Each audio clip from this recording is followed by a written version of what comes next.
Aqui nesse exemplo, a gente vai estar falando sobre o posicionamento de compra, que anteriormente foi de venda. Então, o que que vai mudar? Toda vez que a gente for marcar posicionamento de compradores, a gente vai estar identificando regiões de fundos, tá? Então, são reversões de movimento de alta, de baixa para alta. Qual é a regra para operar o posicionamento de compra? Mesmo conceito. As nossas entradas vão ser acreditando na retração do movimento a partir do primeiro toque, e a gente precisa ter, nesse caso aqui, uma proteção de compra. Tá? O que seria essa proteção de compra? É o pavio do candle absorvendo a venda.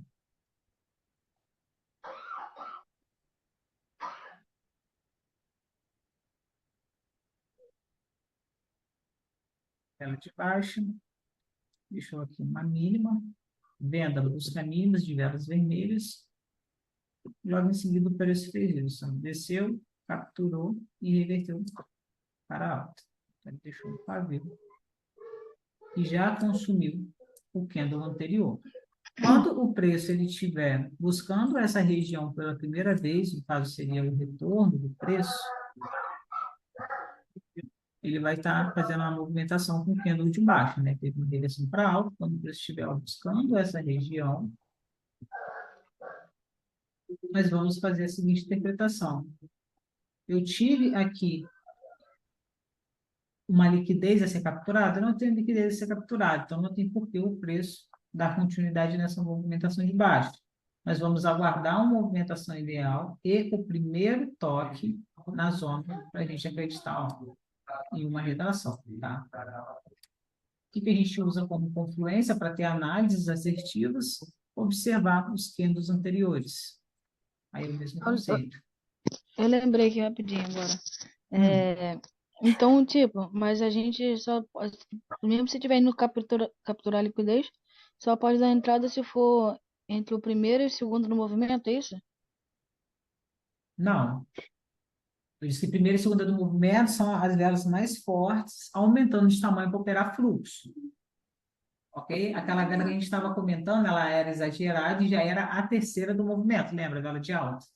Então, no caso, a Aham. gente nem entraria com uma compra ali, por ela já estar totalmente aí desproporcional às velas anteriores e ela era a terceira do movimento. Ah, então se for, tipo assim, se for operar fluxo a favor do movimento, aí teria que dar entrada no máximo até a terceira, então. Se for indo capturar a liquidez. Não, não. Olha só, eu comentei que as velas aumentando de tamanho é o movimento saudável para operar fluxo. As velas, vou voltar no slide ali para você entender.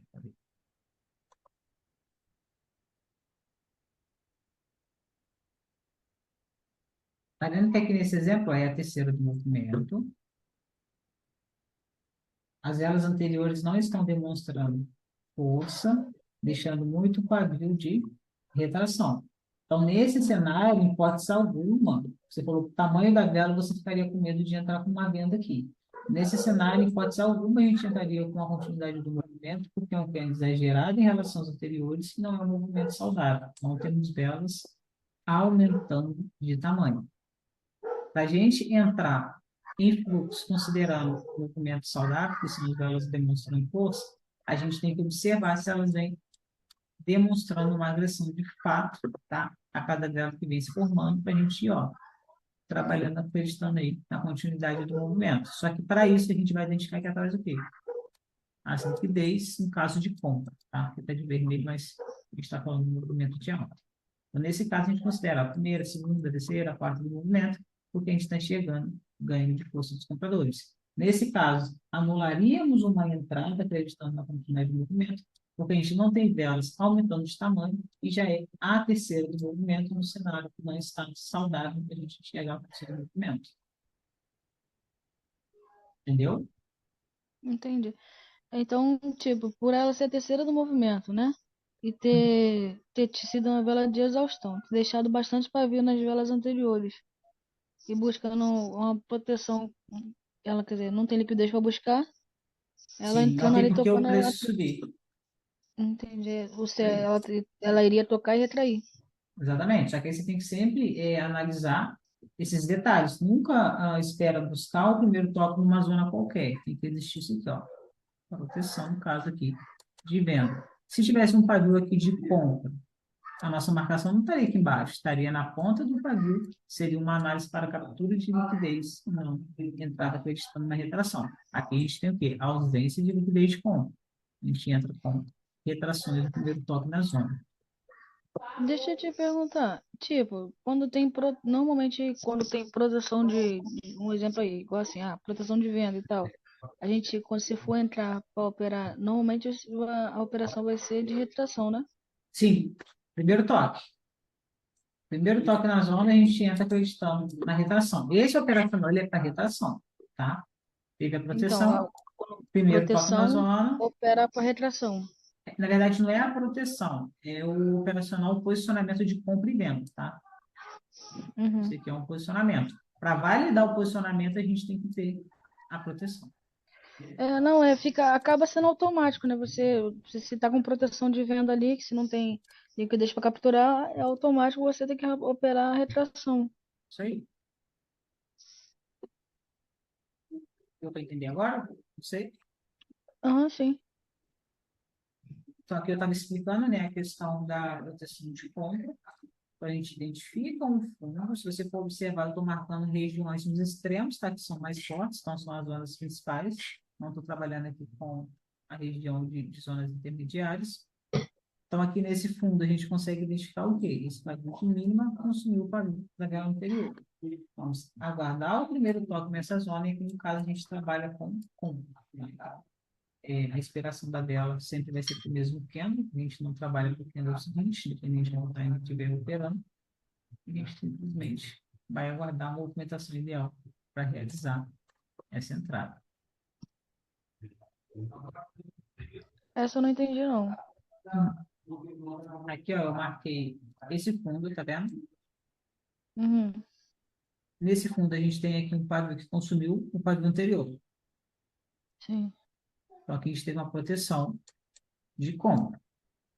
Quando a venda está indo buscar aqui essa zona, ela chega nessa região e ela identifica que não existe o quê? Liquidez de venda a ser capturada, porque a venda captura velas vermelhas e o seu pavio de mínima. Esse pavio já foi consumido, concorda? Consegue enxergar isso? Uhum, Então, aqui a gente tem que entrar acreditando que é na retração do preço, já que eu não tenho liquidez de venda a ser capturada e configurou aqui uma proteção de compra. Nesse caso, operação de compra no primeiro toque na zona. O que mudou da apresentação anterior é que a gente estava trabalhando na região de proteção de venda, na parte superior do gráfico. Agora a gente está falando da região na qual a gente faz a marcação dos fundos, né? Então a gente trabalha com fundo. entendi.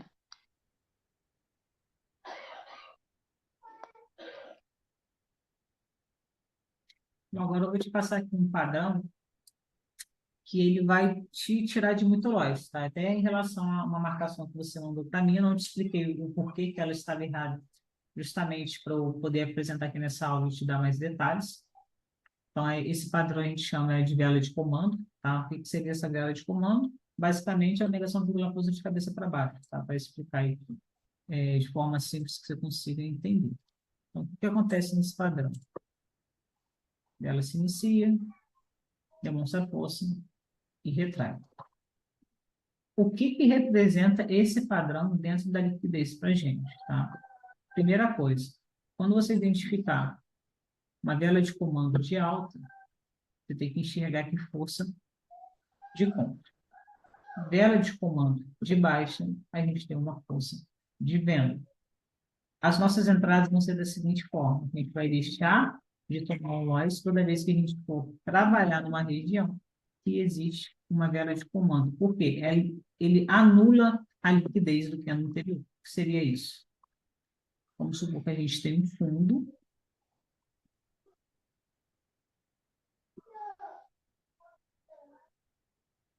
Esse fundo deixou aqui uma liquidez.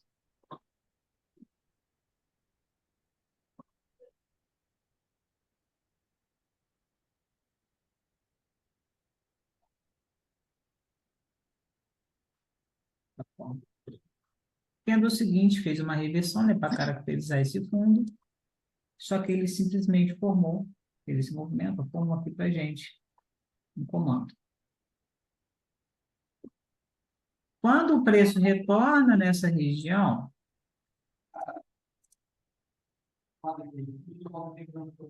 quando o preço retorna nessa região, nós não vamos considerar essa vela de baixo uma liquidez a ser capturada.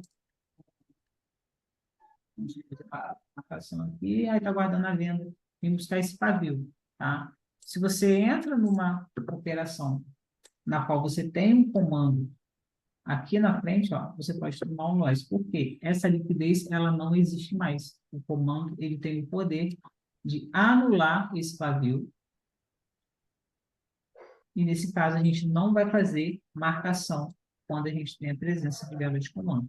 Isso vale também para regiões que a gente estiver atuando como topo. Tá? Vou te mostrar isso no gráfico.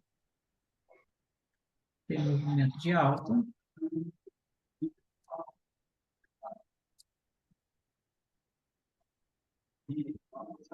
De alta. Deixou ali uma liquidez. Só que entenda o seguinte, fez uma reversão, formando um comando nesse caso de baixo. Tá? Então, imagina aí, uma vela forte, demonstra força, porém deixa um padrão de retração. Então, pela força para baixo. Identificou o comando? Você não vai fazer a sua marcação no candle anterior. Tá? Não quer dizer que ele está anulando todas as liquidez anteriores. Não, é somente do candle anterior. Você não vai atuar naquele topo ou naquele fundo como uma região alvo onde o preço tende a buscar. A captura de liquidez é justamente isso. A gente projeta a linha e aguarda o preço buscar nessas regiões. Simplesmente desconsidera. Se tiver uma região acima de liquidez, marca a região de cima. A gente não vai trabalhar nessa zona. Na marcação que você me mandou, tinha um exemplo desse, né? Que tinha um comando e você fez uma marcação, tá? A ideia era marcar a ponta do pavio, só que agora você sabe que toda vez que aparecer esse padrão, você não